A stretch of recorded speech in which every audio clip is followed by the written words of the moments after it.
Resumen capítulo 12 del libro El Libertador. La tentación en el desierto. Luego, el Espíritu llevó a Jesús al desierto para que allí lo tentara el diablo. Durante 40 días y 40 noches ayunó y después tuvo mucha hambre. Jesús no invitó la tentación, fue al desierto a estar solo, para pensar en su misión. Por medio del ayuno y la oración debía fortalecerse para andar en la senda ensangrentada que iba a recorrer. Pero Satanás pensó que esa era la mejor ocasión para atacarlo. Grandes eran los asuntos que estaban en juego. Satanás reclamaba la tierra como suya. Declaró que los hombres lo habían elegido como soberano suyo y que por medio de los seres humanos él dominaba el mundo. Cristo había venido a refutar la pretensión de Satanás. Satanás sabía que no ejercía dominio absoluto sobre el mundo. Había en la humanidad un poder que resistía la autoridad. En los sacrificios ofrecidos por Adán y sus hijos, vio un símbolo de la comunión entre la tierra y el cielo y se dedicó a cortar esa comunión. Representó falsamente a Dios, malinterpretó los ritos que señalaban al Salvador, indujo a las personas a temer a Dios como un ser que se deleitaba en destruirlos. Los sacrificios que debían haber revelado su amor eran ofrecidos únicamente para apaciguar su ira. Cuando Dios dio su palabra escrita, Satanás estudió las profecías, trabajó para cegar a la gente, con el propósito de que rechazase a Cristo en ocasión de su venida. Cuando Jesús nació, Satanás supo que había venido un ser para disputarle su dominio. Desde su infancia en Belén, el comandante del cielo fue continuamente asaltado por el maligno. En los concilios de Satanás con sus ángeles se tomó la determinación de que debían vencerlo. Las fuerzas del mal lo seguían de cerca para entablar la guerra contra él y será posible vencerlo. En la ocasión del bautismo del Salvador, Satanás oyó la voz de Jehová atestiguar la divinidad de Jesús. Ahora era evidente que la conexión entre Dios y la humanidad había sido restaurada. Satanás vio que debía vencer o ser vencido. Unió a todas las energías de la apostasía en contra del Hijo de Dios. Muchos consideran este conflicto entre Cristo y Satanás como si no tuviese una importancia especial para su propia vida. Este conflicto se repite dentro de todo corazón humano. Las seducciones que Cristo resistió son las mismas que nosotros encontramos tan difíciles de resistir. Satanás había señalado el pecado de Adán como prueba de que nadie puede obedecer la ley de Dios. Cristo triunfaría donde Adán fracasó, pero cuando Adán fue atacado por el tentador no pensaba sobre él ninguno de los efectos del pecado. No sucedió lo mismo con Jesús cuando entró en el desierto para luchar con Satanás. Durante 4000 años, la familia humana había estado perdiendo fuerza física y poder mental y valor moral, y Cristo tomó sobre sí las debilidades de la humanidad degenerada. Únicamente así podría rescatarnos de las profundidades más hondas de nuestra degradación.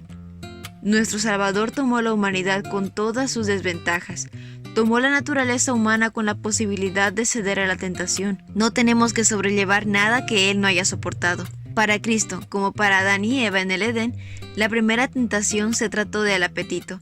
Durante 40 días y 40 noches ayunó y después tuvo mucha hambre. En ese tiempo el diablo se le acercó y le dijo: «Si eres hijo de Dios, di a estas piedras que se conviertan en pan». Estas primeras palabras delataron el carácter del tentador: «Si eres el hijo de Dios». En esto Satanás insinuaba la desconfianza. Si Jesús hubiese hecho lo que Satanás sugería, habría aceptado la duda. El tentador trató de inspirar en Cristo sus propios sentimientos.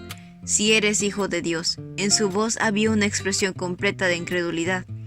Le insinuó la idea de que Dios nunca quiso que el Hijo estuviese en tal condición.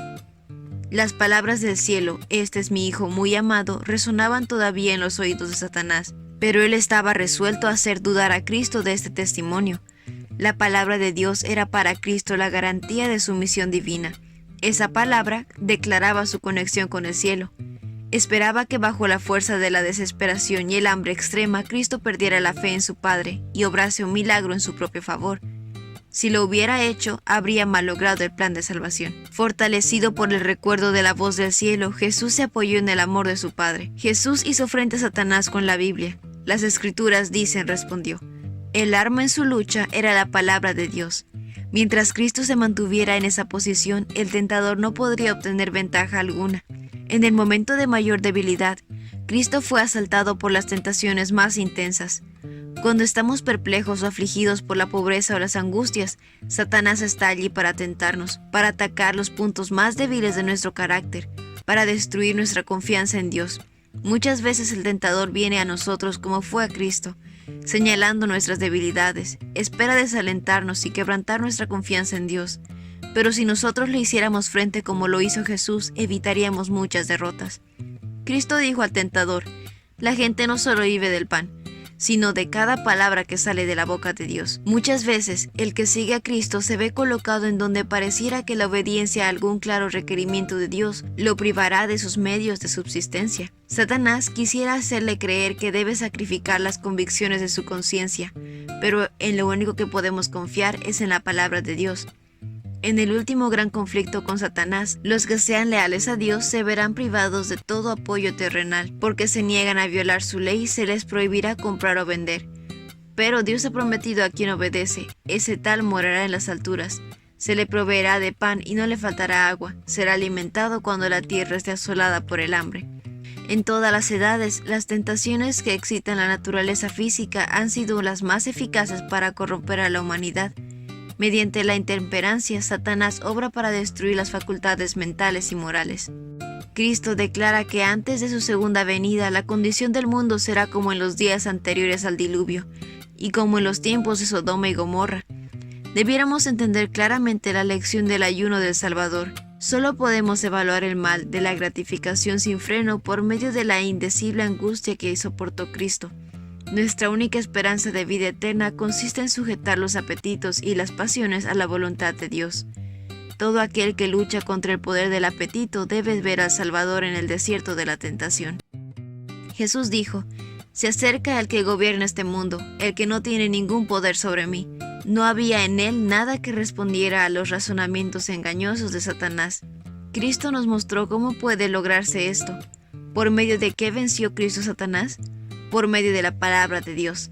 Las Escrituras dicen, afirmó, y toda promesa de la palabra de Dios nos pertenece. Cuando la tentación nos ataca, miremos al poder de la palabra. Toda su fuerza es nuestra. Y ese fue el resumen del capítulo 12 del libro El Libertador. No olvides compartir este video con tus compañeros de clase o con las personas que tú crees que puedan necesitar este resumen. Nos vemos la próxima.